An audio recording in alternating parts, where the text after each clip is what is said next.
ठकराडू लग गोठ बावाटरी वासी पोरिया जो मुबैना बासरन जी नाजाज़िन खिलाफ एहतजाजी मुज़ाहिरो बासर असांजे घरनि में गिरी तशद्दुद करे फायरिंग कनि था।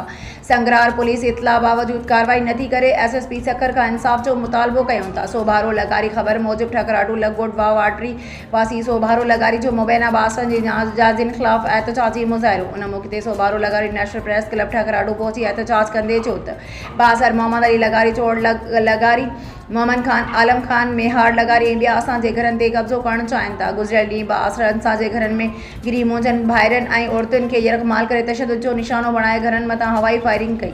अहिड़े मामले जो संगरार पुलिस खे इतला बि ॾिनो वियो पर हिन महिल ताईं इतला बावजूद संगरार पुलिस का बि कार्रवाई नाहे कई।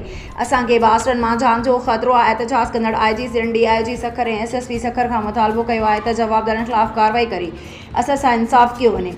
होॾा इल्ज़ाम हटायल घुरिजे। मोहम्मद अली लगारी राब्तो करण ते ॿुधायो त असां ते लॻायल इल्ज़ाम बेबुनियाद आहिनि। अहिड़े क़िस्म जो को बि वाक़ियो न आहे थियो।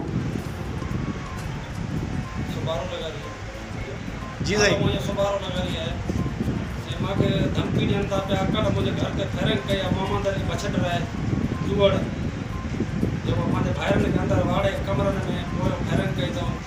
पुलिस हिन महिल थोरी इतला कई आहे असांजे न आई आहे। वॾरनि जे चवण ते आहे असां सां इंसाफ़ कयो वञे। मोहम्मद अली जुवड़ ये बछड़ ई माण्हू मराइनि था। मोहम्मद खान मेहार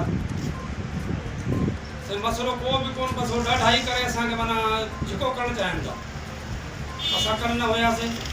कल मुंहिंजे घर में घिरी करे ॿारनि खे धक करे आहिनि। उन खां पोइ फायरिंग मुंहिंजे घर ते कई अथऊं। उहो मारणु चाहिनि था असांखे।